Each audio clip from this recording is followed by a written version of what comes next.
साहिब सतगुरुदेव की जय। बंदी छोड़ कबीर साहिब जी की जय। बंदी छोड़ गरीबदास जी महाराज जी की जय। स्वामी राम देवानंद जी गुरु महाराज जी की जय हो।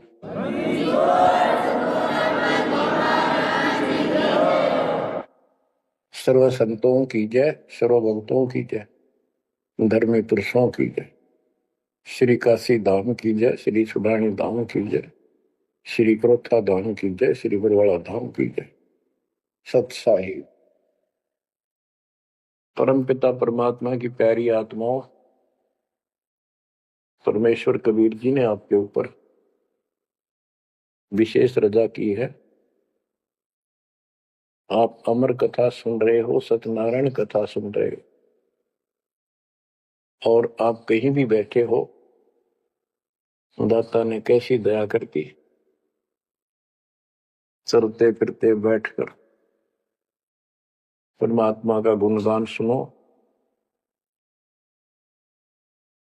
बच्चों, ये सत्संग जो है ये आध्यात्मिक पढ़ाई है, ये आध्यात्मिक शिक्षा है।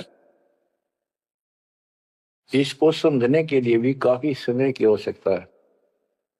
जैसे बच्चे स्कूल जाते हैं, यानी 15-16 वर्ष तक तो वो टोटली फ्री होते हैं। अपनी पढ़ाई करो, ट्यूशन लगवाओ, क्लास में पढ़ो।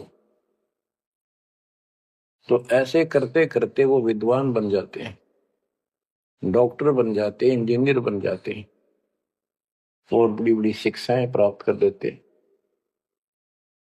इसी प्रकार आपको ये आध्यात्मिक लेक्चर अटेंड करते रहना चाहिए। संसारिक काम भी करो, शिक्षा ग्रहण भी करो, लेकिन ये शिक्षा साथ जरूर ग्रहण करो। इसके बिना सब व्यर्थ है। वो तो सिर्फ पेट के लिए, रोजी रोटी के लिए। जो भी कर्म हम करते हैं सब रोजगार के लिए होता है, और वो रोजगार करते करते नुकसान हो जाता है। सब कुछ करते करते हानि हो जाती है, कोई लाभ नहीं मिलता। इधर कमाते हैं, उधर रोग हो जाता है, यहां से कमाया उधर खत्म हो गया। तो परमात्मा के चरणों में आने के बाद, इसकी शरण आ जाने के बाद, तो ये इस तरह के कष्टों को कम कर देगा। परमात्मा की महिमा भी ना सुने, भक्ति ना करें और काम में ज्यादा ध्यान दें, कभी नुकसान ना हो जाए। और वो करते करते हो जाता है, फिर घर के रहते ना गांठ के। इसलिए काम अवश्य करो, पर इसमें नागा ना करो। परमात्मा की महिमा अवश्य सुनो और भक्ति डेली करो, सुबह दोपहर शाम के परमात्मा की स्तुति। आजकल तो अनपढ़ भी कर सकते हैं, मोबाइल घर घर है, उसमें लगाओ आरती, सुबह दोपहर शाम की आराम से सुनो। काम भी करते रहो, खाना बना रहे हो आरती चल रही है, बहुत बढ़िया, ध्यान आरती में रहेगा। जैसे ड्राइवर गाड़ी चलाते हैं, ड्राइविंग तो बहुत सावधानी का काम होता है, लेकिन उसमें बातें करते रहते हैं, वो चलाता भी रहता है। इसी प्रकार इस समय का ऐसे सदुपयोग करो, श्रवण भी करो, गाड़ी भी चलाओ, तो आरती भी लगा लो, उसके अंदर चलते रहो, सुनते रहो। तो परमात्मा ने आपके ऊपर रजा करने में कसर नहीं छोड़ रखी। और अब आप भी चौकस हो जाओ, सतर्क हो जाओ, समर्पित और दृढ़ हो जाओ। तो बच्चों, ये है वो तत्व ज्ञान। और अभी तक तो हमारे को अध्यात्म का सिर पैर भी ज्ञान नहीं था। और जब तक बच्चों हमें विश्वास नहीं होता कि परमात्मा कौन है, इसका प्रमाण कहाँ है, कहाँ प्रूफ है, और हमारी आत्मा इस बात को नहीं स्वीकार कर लेती क्या सचमुच यही सत्य है, तब तक हम भक्ति भी करते रहते हैं और आत्मा अस्थिर रहती है, मन अस्थिर रहता है, कोई भी कोई साधना बताता है हम उसी को करने के लिए तत्पर हो जाते हैं। वो पहले वाली तो छोड़ते नहीं और भी शुरू कर देते, क्योंकि हमें चाह है परम पिता की। हमें इस बात का एहसास है कि एक शक्ति है जो हमारे दुखों का निवारण करती है, किस्मत से भी अलग देती है। किस्मत में दुख आया, प्रारब्ध में कष्ट हुआ, तो हम उसके निवारण के लिए किधर झाड़ फूक वालों के पास, कहीं हाथ दिखाने गए, कहीं पहाड़ों पर किसी ने बताया वहां गए, व्रत रखने को कहा वो रखा। हमने हर तरह से कोशिश की कि कोई सुख प्राप्त हो, ज्यादा धन प्राप्त हो, लेकिन ऐसा कुछ नहीं हुआ। वैसे कभी इत्तेफाक से कोई दाव लग गया, कोई हटकर कोई ऐसा लाभ होता दिखा हो गया, वो होना तो था कर्म का, प्रारब्ध में आ गया कोई और वो सूत बैठ गया, और हम और दृढ़ हो गए उन्हीं पूजाओं पर, उन गलत साधनाओं पर जो गीता में मना कर रखा है। दास अपनी बताता है, ये आपके साथ भी अवश्य हुई है, आपको अब एहसास होगा। जैसे दास बचपन से रामकृष्ण और विशेषकर विष्णु जी का, कृष्ण जी का विशेष भक्त रहा है, इसके साथ हनुमान जी के प्रति भी लगन में, तड़प में, चाह में कोई कमी नहीं थी। इस कारण से मंगलवार का व्रत रखना, किसी ने बता दिया कि सालासर एक स्थान है जहां पर हनुमान जी का बहुत प्रसिद्ध मंदिर है और वहां जाने से सारे सुख हो जाते हैं। तो दास सिरसा सर्विस करता था, हरियाणा का एक शहर है, पंजाब से सटा हुआ डिस्ट्रिक्ट है। वहां से पता चला तो दास बैठ कर ट्रेन में सालासर पहुंचा, शुरू उतरा वहां से अन्य साधनों से। वहां एक छोटा सा गांव सालासर, वहां एक छोटा सा मंदिर और उसमें एक पत्थर की मूर्ति, तो उसकी शक्ल भी ठीक सी को हनुमान का वो आइडिया लगाया जाता। उस समय यह सन 1978 की बात है। ऐसा कोई वहां पर ज्यादा भीड़ नहीं होती थी, हम सुबह आराम से दर्शन कर लेते थे। हद से हद 500-400 आदमी जाते थे। फिर देखते देखते 10 साल में वहां पर टेढ़ी मेढ़ी लाइन बनने लगी, यानी 4-4 घंटे में नंबर आने लग गया। और उस दौरान जैसे भी कोई राहत मिली, जैसे सर्विस लगी, पढ़ते थे, पास होते चले गए, हनुमान जी और श्री कृष्ण की जय जयकार। हम पढ़ते थे, पास होते चले गए। तो ये श्रेय अपने इन इष्ट देवों को मानते थे जो एक से अनेक थे, श्री विष्णु भगवान, कृष्ण जी, श्री राम जी और हनुमान जी, शंकर भगवान जी। तो यानी शंकर भगवान जी कोई पीछे नहीं रखते थे, और ये बता रखा था अगर माँ की भक्ति नहीं करनी, इसको विशेष ध्यान नहीं देते थे इसके ऊपर। फिर भी पास हुए, सर्विस लगी, पुत्र प्राप्त हुआ, फिर संतान होती चली गई, और इतनी खुशी हुई कि सारा कुछ हनुमान जी ने, श्री कृष्ण जी ने, विष्णु जी ने कर दिया। और ये देख रहा है दास के जो कबीर नास्तिक है उनके भी ये सुख हो रहे थे। तो बात ये है, अब पता चला कि ये साधना वो सुख देने की थी नहीं जो हम इन कैसर कर रहे थे, यकीन से होगा इनको श्रेय दे रहे थे। तो बच्चों, कबीर पीछे लग गया जाऊं था मैं लोक वेद के साथ, मार्ग में सतगुरु मिले, दीपक ले दिया हाथ। इस भक्ति के सफर में हम लोक वेद के आधार से इधर उधर भटक रहे थे, सही मार्ग मिला नहीं था और कभी भी मंजिल प्राप्त नहीं कर सकते थे। ठीक है, हमारी तड़प थी तो भगवान भी मिले। जैसे वेदों में प्रमाण है, ऋग्वेद मंडल नंबर 9 सूक्त चम्मन मंत्र 3 में कि परमात्मा सबसे ऊपर के लोक में बैठा है। फिर ऋग्वेद मंडल नंबर 9 सूक्त 82 1 2 3 में, ऋग्वेद मंडल नंबर 9 सूक्त 86 के 26 27 में, ऋग्वेद मंडल नंबर 9 सूक्त 96 के 16 से 20 तक, ऋग्वेद मंडल नंबर 9 सूक्त 94 का मंत्र 2, 95 का मंत्र नंबर 1। इन सब में मिलाकर एक निष्कर्ष निकलता है कि परमात्मा ऊपर से गति करके आते हैं और यह अच्छी आत्माओं को मिलते हैं। एक कविता काव्यनों यानी लोकोक्तियों, शब्दों, वाणियों, साखियों के माध्यम से अध्यात्म ज्ञान अपने मुख कमल से बोलकर सुनाते हैं और वो एक कवि की तरह आचरण करते हुए वर्जम घूमते फिरते और अपने मुख कमल से वाणी बोल करके भक्ति की प्रेरणा करते हैं और गुप्त भक्ति के, परमात्मा की साधना के गुप्त मंत्रों का आविष्कार करते हैं।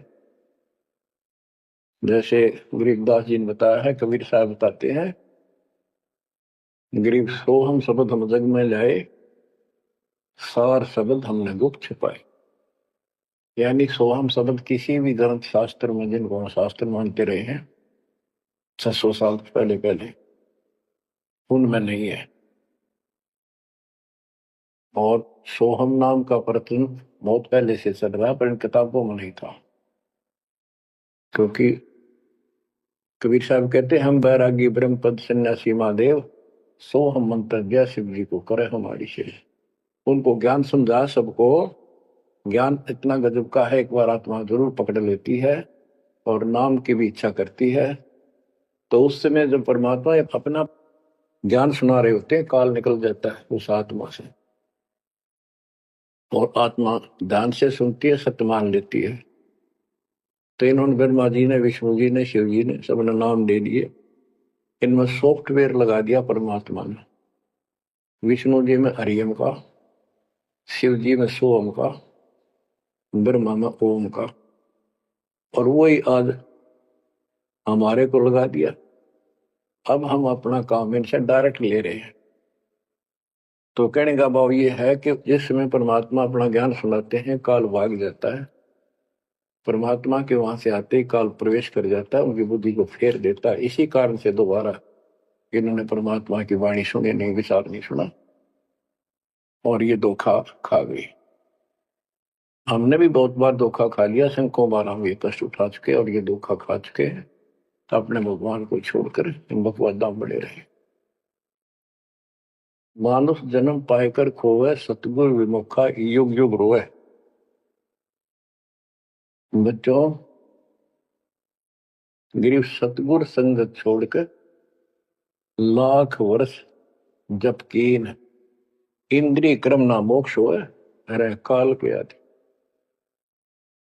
जैसे आपको बार बार समझाया जाता है कि सतगुरु से विमुख होने के बाद हम आज से 600 वर्ष पहले परमात्मा से विमुख हुए थे। उसके बाद हम पता नहीं किन किन धर्मों में जन्मे, कभी भक्ति की कभी ना की। भक्ति करते थे और भक्ति ही नहीं थी, लेकिन मालिक फिर भी हमें उन प्रत्येक मानव शरीर में मिले हैं और सच्ची राह दिखाई है। हमने कुछ दिन की साधना अवश्य की है, फिर छोड़ दी, और जिसके कारण परमात्मा हमें चार्ज कर गए। उस चार्जिंग के कारण आज तक आपके हृदय में मालिक की चाह और भक्ति की तरफ बनी हुई थी और मनुष्य जीवन मिलते रहे। क्योंकि हम 600 साल पहले गुरुद्रोही नहीं हुए थे, सतगुरु विमुख हो गए थे। सतगुरु विमुखा युग युग रोए, मानुष जन्म पाकर खोए। एक उदाहरण देता हूं। एक राबी नाम की लड़की, जिसको राबिया भी कहा, मुसलमान धर्म में जन्मी, वो पिछले सतयुग से मालिक के उनके साथ लगे थे अपनी बेटी को, अपनी आत्मा के। गरीबदास जी ने बताया है कि कबीर साहब बताते हैं, दो दिन मेरी शरण है, यानी एक बार किसी युग में चाहे वो 10 दिन भी नाम ले ले फिर छोड़ दिया हो, मालिक उसको अपने खाते में खींचता है। और फिर उसको धीरे धीरे धीरे धीरे, देखो अपने पिता को देखो, हमारे लिए कितना कष्ट उठा रहे, उसको धीरे धीरे चार्ज करते रहते हैं, चार्ज करते रहते हैं, भक्ति की तरफ जन्म जन्मांतर बढ़ाते रहते हैं। उसी कर्म अनुसार, उसी क्रिया में वो लड़की आत्मा शराबी बनी हुई थी, मुसलमान घर में जन्म था, 12-13 साल की बेटी थी, भेड़ बकरियां चरा रही थी। और वो सारी सृष्टि के रचनहार हमारे पिता अपनी बेटी के लिए उस जंगल में पहुंच गए, घास फूस पर बैठ के जाकर बेटी के पास मुसलमान धर्म जिंदा का रूप बनाया। हमारे अंदर एक धर्म कर्म की ये भी एक समस्या है कि हम अपने धर्म वालों को महत्व देते हैं, दूसरों से नफरत करते हैं। ये काल की चाल है। इसलिए दाता सौ सब क्षेत्र में करूं अपने धन के काज, हिरण्यकशिपु जो मार दूं नरसिंह के साथ। अब्राहिम सुल्तान दम के बंदी बन के चले गए, एक नौकरानी बन के चले गए। क्या पड़ा था उनको? कोरडे खाए, नौकर बने, अपने बच्चे को नरक से निकालने के लिए। ये तुम बालक हो, बुद्धि छोटी है, बच्चे की बुद्धि इतना काम नहीं करती, इस ज्ञान से आपकी बुद्धि विकसित होगी, आप कुछ दिनों में संकेत समझने लग जाओ। अब जैसे रबी को मालिक ने समझाया, तो बच्चों परमात्मा अपनी उस बेटी, उस आत्मा के राबिया के पास जाकर बैठ के जंगल में गर्मी सर्दी घास फूस के ऊपर बैठ के और उसको समझाने लगे, बेटी भक्ति किया करो। तो बच्ची थी, जैसे उस धर्म के अंदर जन्मी थी, उसमें जो साधना बताते थे उसको कहती कि हम करते हैं, ऐसे करते हैं, नमाज करते हैं, ईद बकरीद मनाते हैं। तो परमात्मा ने उनको काफी समझा, कई दिन लगातार जाते रहे, ये चले जाते फिर आ जाते। अंत में लड़की ने स्वीकार कर लिया, भगवान मुझे वो सच्चा राह बता दो जिससे मोक्ष मिले। परमात्मा ने उनको मंत्र दिए, ये मंत्र दे दिए पांचों, लेकिन ये नहीं बताया ये किस किस के हैं, क्योंकि इसके बताने की जरूरत भी नहीं है। या तो चाबी है, किसी भी खजाने की है या कोई और सामान वाले की है, उस ताले के लाओ खुल जाएगा और उसमें जो सामान है आपको मिल जाएगा। फिर भी याद होना आवश्यक है कि ये इसमें यू सामान है, इसमें यह सामान है। तो लड़की ने कुछ दिन मालिक की साधना की, 4 वर्ष। उसके बाद समाज के दबाव में शानी होगी, उसने यहां तक फैसला कर लिया कि ये तो संस्कार बढ़ते चले जाते हैं, शादी ही नहीं कराऊंगी, विवाह नहीं कराऊंगी। उसने निकाह करने से मना कर दिया। माँ बाप ने कोशिश की, लेकिन बिल्कुल स्पष्ट शब्दों में कह दिया, मैं विवाह नहीं करूंगी, मैं अल्लाह खुदा को प्राप्त करूंगी। माँ बाप परेशान हो गए कि बच्ची है, इसने तो जिद लगा ली, और इसका जीवन कैसे पार होगा, कैसे पास होगा, तो हो ही नहीं सकता।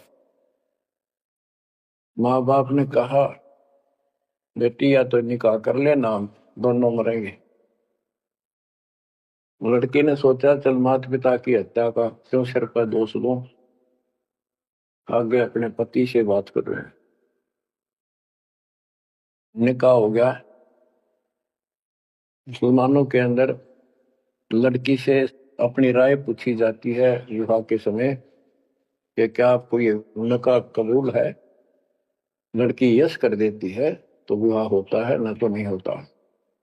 ये स्वतंत्रता बेटी को है। उसने यस कर दी, विवाह होगा। उनका पति बहुत बड़ा अधिकारी था, अफसर था, साहब था। मुसलमानों में एक से अधिक विवाह भी हो जाते हैं, सामान्य बात है। तो उसने यही विचार किया था कि तो शादी और कर लेगा, वहां दबाव बनाऊंगी ना तो मर जाऊंगी, और क्या इलाज है। तो उसने अपने पति से अपना उद्देश्य बता दिया, मैं भक्ति करना चाहती हूँ, मेरी कति तमन्ना नहीं है कोई शादी और बच्चे पैदा करने की। यदि आप मेरे साथ जबरदस्ती करोगे तो मैं सुसाइड करूंगी। उनका पति भगवान से डरने वाला मुसलमान था, वास्तव मुसलमान था। उसने कहा, राबिया, आपने निकाह कबूल क्यों किया, ये बता। उसने कहा कि मेरी मजबूरी थी, मेरे माता पिता मर जाते, मैं वो दोष नहीं लेना चाहती थी, उनका भी काम बन गया। कि आप बताओ आपका क्या इरादा है। मेरा फाइनल है, या तो मौत या अपनी भक्ति करूंगे। इतना दृढ़ विश्वास देखकर उसने कहा कि राबिया कोई बात नहीं, आप भक्ति करो, मैं अल्लाह के मार्ग में बात नहीं बन सकता, मैं भी भगवान से डरने वाला हूं। लेकिन जैसे आपकी लोक लाज के कारण आपके पिता की समस्या प्रबल थी, इसी प्रकार समाज हमारा भी है, लोक लाज हमें भी है। आप मेरी दृष्टि में, मेरी तरफ से तो मेरी सिस्टर होगी, समाज की दृष्टि में मेरी वाइफ बनकर रहना होगा। वो बोली मुझे मंजूर है। उसके लिए अलग व्यवस्था कर दी, अपनी भक्ति कर, किसी चीज की कमी नहीं आने देंगे। उसने अपनी और शादियां कर ली। अब वो 50 साल की होगी, सब देखा कि ये तो बिल्कुल देवी का रूप है, पलक भी उठाकर नहीं देखती। ये पिछले संस्कार थे, वो बैटरी चार्ज थी, उसमें चाह थी, आगे बैटरी लगी नहीं है, धीरे धीरे नष्ट होगी। या रोड मारा काल मारी, ये बहुत बड़ा षड्यंत्र है। सतगुरु कबीर साहब ने इसको कोई खोल नहीं सकता, इसे बचा भी नहीं सकता। इसलिए सतगुरु की शरण नहीं छोड़नी चाहिए। उसने अपने पति, जो संसारिक दृष्टि के पति से कहा कि मैं हज करने जाना चाहती हूँ। उसके पति ने कहा, बहुत खुशी की बात है, मुझे पुण्य मिलेगा आपके सहयोग में, और कोई व्यवस्था ऊंट घोड़े की करवा देता हूँ, उस पर आराम से बैठ कर जाइए। बोली नहीं, मैं पैदल जाऊंगी, क्योंकि ये आस्था हमारी भगवान के प्रति अहंकार में नहीं, ऐसे जहां तो और बढ़िया है, ये शुरू से धारणा है। उस समय साधन भी नहीं होते थे, ऊंट घोड़े होते थे, रेगिस्तान में ऊंट ही चलते थे। वो बोली नहीं, मैं पैदल जाऊंगी। राबिया पैदल जा रही थी, रास्ते में कुआ था, उसको बाल्टी और रस्सा नहीं था। एक कुतिया वहां पर बहुत बुरी तरह रो रही थी, कभी कुएं की तरफ जा रही थी, राबिया के चरणों की तरफ आ रही थी। वो समझ गई कि प्यासी है, और साथ में बच्चा है, मरेगी की बच्चे भी मरेंगे। आओ देखा ना ताओ देखा, दया बिना दरवेश कसाई। वो दरवेश थी, संत थी, दयालु थी, असली मुसलमान थी। उसने अपने बाल पाड़े सिर के, रस्सी बनाई लंबी, वो 100 फुट नीचे पानी होता था, और फिर अपने कपड़े निकाल कर शरीर के उसके बांध कर नीचे भिगो के बाहर टपकाए, निचौड़े एक मटके के टूटे हुए पात्र में। कुतिया ने जी भर का पानी पिया, और लड़की ने अपने जो सिर के बाल पाड़े, थोड़ा बहुत खून निकला था, रक्त, ब्लड को साफ किया, कपड़े पहन लिए, मक्का के लिए चलने लगी।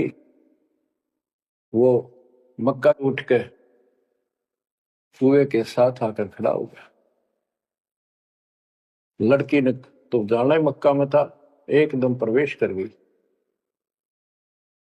उधर इब्राहिम सुल्तान दम की पहले बॉडी में वो आत्मा गई हुई थी, क्योंकि परमात्मा उनको भी प्रेरित करते हुए आ रहे थे। जो इब्राहिम सुल्तान दम बाद में सम्मान बना, तो जिनको ये ज्ञान हो जाता था, वो अपने धार्मिक मेलों में जरूर जाते थे औरों को समझाने के लिए। तो इब्राहिम सुल्तान दम वाली आत्मा वहां गई हुई थी, लोगों में चर्चा हुई, वे मक्का गया कहाँ, हद होगी, मंदिर ही नहीं है यहाँ पर। तब अब्राहिम सुल्तान अदम कहता है, गरीबदास जी बताते हैं, सुल्तान अदम मक्के गया, मक्का नहीं मकान, गया रांड के लेन को यूं कहे अदम सुल्तान। लोग बोले रे क्या बोल रहा था, फिर इतने में वो मक्का वापस आ जाता है और उसमें से राबिया निकली। राबिया देखी, लोग भाग कर प्रवेश किया, देखा तो एक राबिया ने एक लड़की, उसने अपना परिचय दिया। पूरे मुसलमान समाज में ये बात फैल गई, चर्चा का विषय बना कि भक्ति हो तो राबी जैसी, भक्ति हो तो राबी जैसी, जिसके लिए मक्का उड़कर चला गया जहाज के समान, एयरप्लेन के समान। तो वह हज के लिए गए हुए व्यक्ति अब्राहिम सुल्तान से बोले, अरे भले आदमी, तो एक देवी को क्या कह रहा था, गया रांड के लेने को, नो कह तुम सुल्तान एक नकमी आत्मा को ये मक्का लेने गया है। तेरा तो भाई दिमाग खराब हो गया, इसी देवी के बारे में ऐसे शब्द बोले, तुझे पाप लगेगा, दोजख में जाएगा। तब उसने उनको बताया, ये कभी आत्मा इसके लिए आए थे, इसको वहां मिले थे ऐसे ऐसे, और इसने वो सत भक्ति छोड़ दी, क्योंकि परमात्मा साधु रूप में कहीं प्रकट हो जाते हैं, ये उनका एक नियम है, अच्छी आत्माओं को मिलते रहते हैं।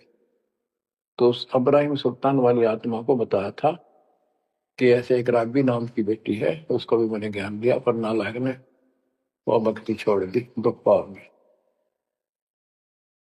तो उसने बताया कि इसको सत भक्ति मिली थी, डरे डोना ही है यार, उस पिछली साधना के कारण ये सब कुछ हो रहा है।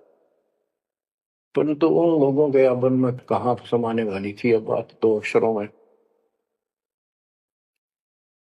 उस जीवन को पूरा करके वो लड़की, वो आत्मा अगले जन्म में एक बांसुरी नाम की लड़की बनी, जन्म हुआ, धार्मिक शब्द सुनाया करती थी, बड़ी प्रबल, क्योंकि प्रेरणा थी, उसमें भी अनमैरिड रही वो। और यहां तक विचार कर लिया कि ये सुना है मक्के में जो मरता है वो सीधा जन्नत में जाता है, स्वर्ग में। तो इससे बड़ी अवसर कहाँ मिलेगा, अगर दोस्ता होगी।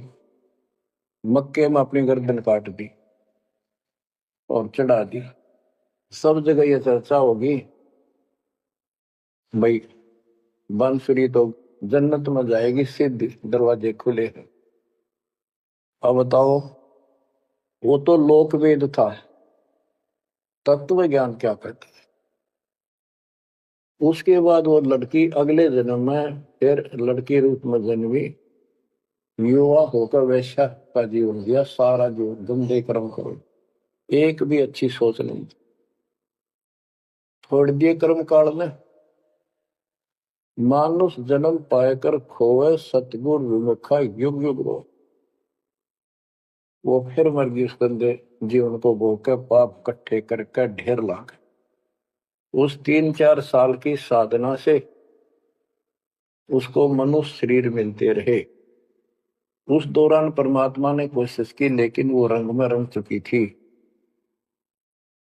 बांसुरी वाले में खुद गायक बन गई, लोग प्रशंसक हो गए, बड़े बड़ी अल्लाह का ज्ञान सुनाती है, और वैसा बनने के बाद उसी कर्म वैसे फूट लिए, अच्छे बात समझ में नहीं आई। वो फिर मृत्यु को प्राप्त हुई, वैसा का जीवन, गणका का जीवन भोग कर फिर वो शेख तकी नाम के एक धार्मिक मुसलमान पीर के घर जन्म लिया बेटी के रूप। 11 वर्ष की, 12 वर्ष की आयु पूरी करके वो मर गई, समय संस्कार पूरा हुआ। परमात्मा कहते हैं, सो सल छिदर मैं करूं अपने जन के काज, उस आत्मा को फिर अपने चरणों में लेना था, अपनी प्यारी आत्मा। जो जन मेरी शरण है ताका हूं मैं दास, केल के लाग्या करूं जब लग धरती आकाश। तो कारण बनाया, शेख तकी के मन में ये धारणा पैदा की कि राजा सिकंदर लोदी से, जो उसका धार्मिक पीर था शेख तकी, उसने कहा कि आप कहते हो, इसने कबीर ने रामानंद जी को जीवित कर दिया, गर्दन काट दी थी आपने, और आपका जलन का रोग ठीक कर दिया। कमाल जिंदा कर दिया।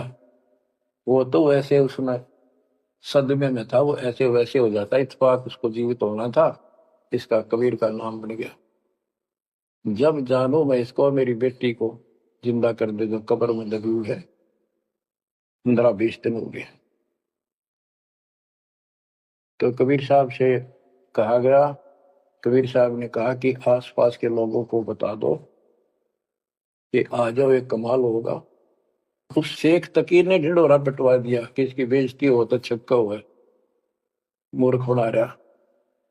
उधर कबीर साहब ने कह दिया कि भाई खूब बुला लो, आसपास जितने बुला सकते हो, सबके सामने देखते हैं परमात्मा की क्या रजा होती है। हजारों व्यक्तियों के सामने कब्र फुड़वा दी, उसमें 100 पड़ा था। कबीर साहब ने कहा एक शेख तकी की बेटी जीवित हो जा, लड़की नहीं जीवित हुई। फिर दोबारा कहा, फिर भी जीवित नहीं हुई। शेख तकी नाचन लग गया, खुल गई पोल डोंगी की। देखो ये बकवास करता था, सुन लो भाई, ए डोंगी पाखंडी झूठा। तो परमात्मा ने कहा कि शेख तकी तू कोशिश कर ले।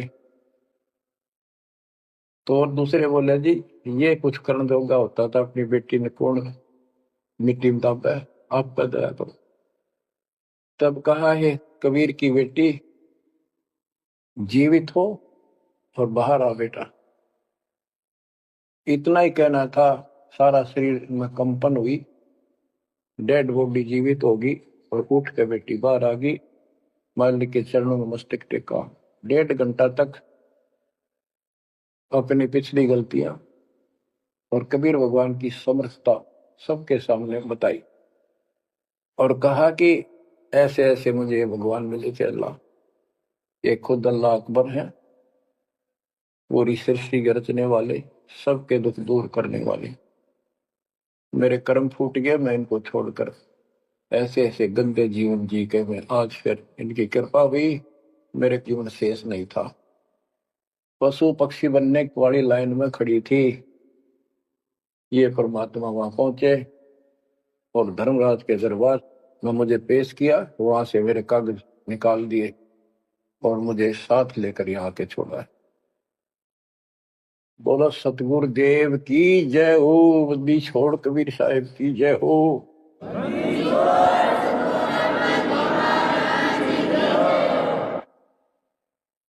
तो कबीर साहब ने कहा बेटी जा अपने पिता के साथ, शेख तकी के साथ। वह बेटी बोली मुझे अपना पिता मिल गया, अपना मालिक मिल गया,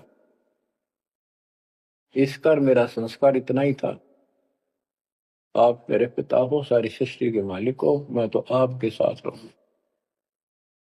अपने गुरु के मैं संग संग होली, अपने गुरु के मैं संग संग होली, सखेरे मोहे नेकन आई लाज, आज मोहे गुरु दर से दिखाए। बच्चों यह बात तो बनेगी ऐसे ही।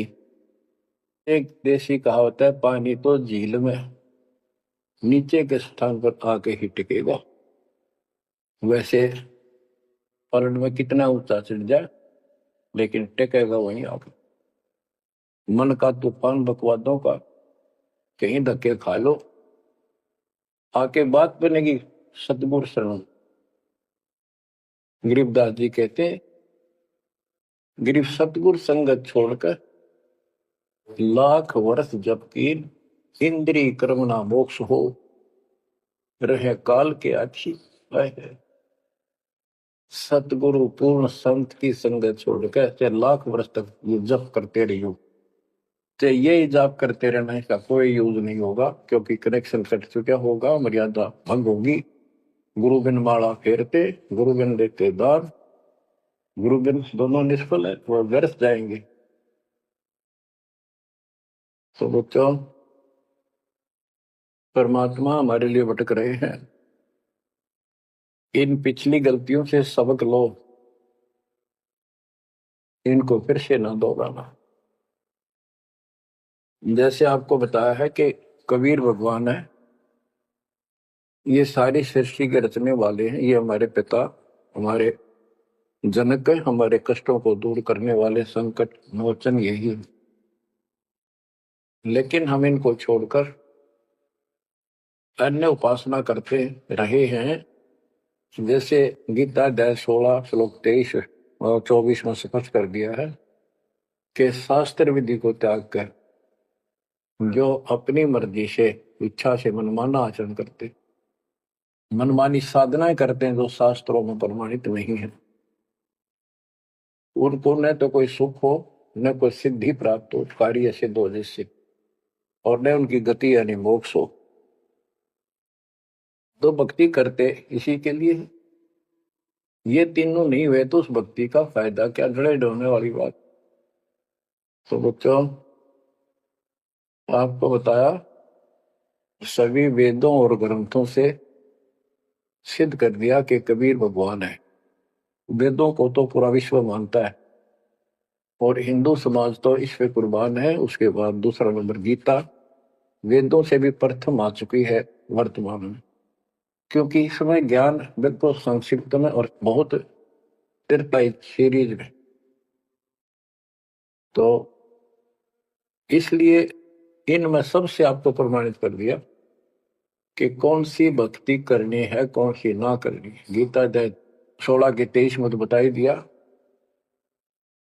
कि शास्त्र विधि को त्याग कर मैं आचरण करता हूं, को कोई यूज नहीं। 24 में कहा कि इससे तेरे लिए अर्जुन शास्त्र ही प्रमाण है, कर्तव्य जो साधना करने योग्य है और अकर्तव्य जो ना करने वाली है, इन्हीं के आधार से करो। गीता अध्याय 9 श्लोक 25 में कहा कि भूत पूजने वाले भूतों को प्राप्त होंगे, पितर पूजने वाले पितरों को प्राप्त होंगे, देवताओं की भक्ति करने वाले देवताओं को प्राप्त होंगे, और मेरी भक्ति करने वाला मुझे प्राप्त होगा। अपनी साधना का पूरी गीता में 8वें अध्याय के 13वें श्लोक में एक मंत्र बताया है, ओम इति एक अक्षर ब्रह्म व्यवहारण माम अनुसमरण यह प्रयाति तजन देव से याति प्रभाव। मुझ ब्रह्म का केवल एक ही मंत्र है जिसका जाप करना अंतिम शास्त्र जो इसकी साधना करता है वो मेरे से, इस ओम से प्राप्त होने वाली गति को प्राप्त होता है। वो गति कौन सी है, इसके लिए आपको, क्योंकि ये एक लेक्चर है, पीरियड है जो दास आपको दे रहा है, और इसमें टीचर पहले दिन से लेकर 1 साल तक यह पढ़ावा है, तब जाकर के बच्चों के दिल में स्वभावत है। 100 बार पढ़ा ले तो भी पढ़नी पड़ती है, तभी उसके ऊपर विश्वास उतर जाता है, वो हृदय में जम जाती है। श्री देवी भागवत के 6ठे स्कंद में हिमालय राजा को देवी, वो देवी का परम भगत था, कुछ बातें नहीं हो रही थी, तो उसने कहा मुझे मोक्ष दो। धन तो बहुत दे दिया आपने, तो उसने कहा मोक्ष, ये झूठ बोले ने ज्ञान तो है नहीं, और उस भक्ति का ज्ञान इनको, क्योंकि इन्होंने वो खत्म कर दिया जो मूल ज्ञान था, सूक्ष्म वेद का वो पार्ट हिस्सा। यही स्पष्ट किया है, वो कबीर नाम का परमात्मा है जिसने सारी सृष्टि रची, जिसने सब आपको संतान माता पिता का रूप दिया, सबके कर्मों को वो काटने वाला है, सबके कर्मों को ठीक से जानता है। 6 दिन में सृष्टि रच के जो 7वें दिन तखत पर जा विराजा, उसकी खबर किसी बाखबर से पूछो। गरीबदास जी कहते वेद कतेब एक है भाई, और वेद कतेब का ज्ञान है दूर, वो संतों का मार्ग दूर। ये अधूरा ज्ञान है, जब इसमें स्पष्ट है ही नहीं, जब ये कह दिया कोई और बताओगा तो वो और अब आपके सामने है, आपको प्राप्त हो चुका है। अब भी बच्चों नहीं समझोगे तो कौन सी विधि अपनाएं जो आपकी आंखें खोलाए।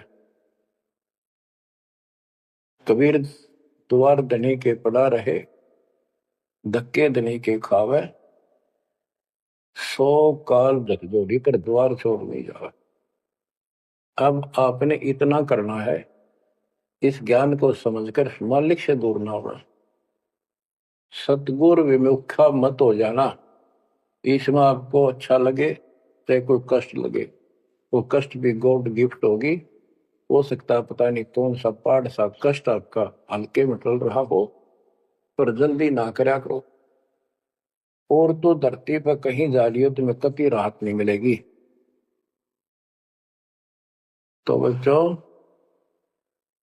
मानत ना मन मोरा साधो, मानत ना मन मोरा रे, बार बार मैं ये समझाऊं जग में जीवन थोड़ा रे, बार बार मैं ये समझाऊं जग में जीवन थोड़ा। दुविधा दुर्मति चतुराई में जन्म गया नर तोरा रे, अब भी आने में लो सत्संग में, करो गुरु ज्ञान पर गौरा रे। अब भी आने में लो सत्संग में, करो गुरु ज्ञान पर गौरा रे। शरण पड़े को गुरु संभाले, जाने का बालक भोला रे। कह कबीर तुम चरण चित राखो, जो सोई में डोरा रे। कह कबीर तुम चरण चित राखो, जो सोई में डोरा रे। मानत ना मन मोरा साधो,